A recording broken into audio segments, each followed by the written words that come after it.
Let's eat, guys! My God! So delicious!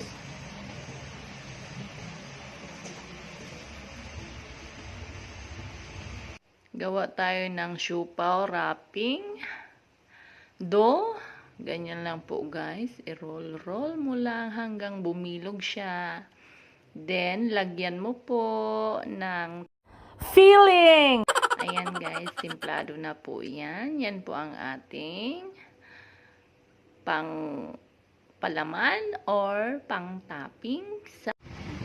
Wow! Yan po ang siupaw!